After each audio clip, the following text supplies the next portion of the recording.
Central government ஸ்கீம்ல இருந்து வர வேண்டிய 2000 கோடி பணத்தை கொடுக்கவே இல்லை. இந்த மோடி அரசானது 2000 கோடி கொடுக்கவே இல்லை. என் மக்கள், என் பிள்ளைங்க படிக்கவே இல்லை.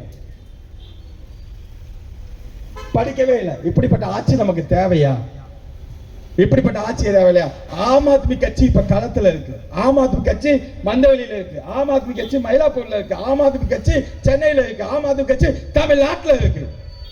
எல்லா மாவட்டங்களையும் ஆம் ஆத்மி கட்சி இருக்கு. ஆம் ஆத்மி கட்சி தன்னவர்கள் இருக்காங்க. இங்க ஒவ்வொருத்தனும் ஒரு மினிஸ்டருக்கு சமம்.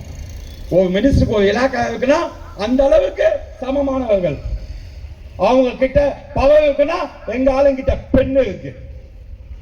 ஒரு வெள்ள தாளும் ஒரு பேனாவும் போதும், மொத்த பேர் ஜோலியும் முடிச்சுடுவாங்க. மொத்த பேர் ஜோலியும் ஜஸ்ட் ஒரே ஒரு ஒயிட் பேப்பரும் ஒரு பேனா வச்சு மொத்த பேர் ஜோலியும் முடிச்சு விடுவாங்க. அந்த அளவுக்கு பவர்ஃபுல். நீங்க நாகராஜன் இருக்காரு, கிட்டத்தட்ட 1000 ஆர்டிஐக்கு மேல போட்டிருக்காரு. எங்க ஆளுங்க எல்லாருமே ஒவ்வொருத்தரும் பல ஆர்டிஐகளை போட்டு மக்கள் பிரச்சனைகளை மக்கள் மத்தியில கொண்டு போய் விடுறதுக்கு இருக்கும். எங்கெங்கயோ போய் எதுலயோ நடிகர் பின்னாலே ஓடுறோம், யார் யார் பின்னாலே ஓடுறோம்.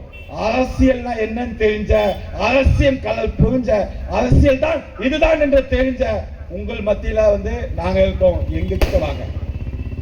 எது அரசியல்ன்றது இந்த தமிழக மக்களுக்கு புரிதல் கொடுக்கிறதுக்கு தான் ஆம் ஆத்மி கட்சி இருந்திருக்கு. ஊழலே இல்லாத ஒரு தமிழகம், ஊழலே இல்லாத ஒரு அரசு, டாக்ஸ் ஃப்ரீ அரசுன்றதை உருவாக்கணும். அழகான கல்வி, அற்புதமான மருத்துவம், எங்கு சென்றாலும் அற்புதமான ரோடு, இது எல்லாமே இங்க அமைக்கணும்.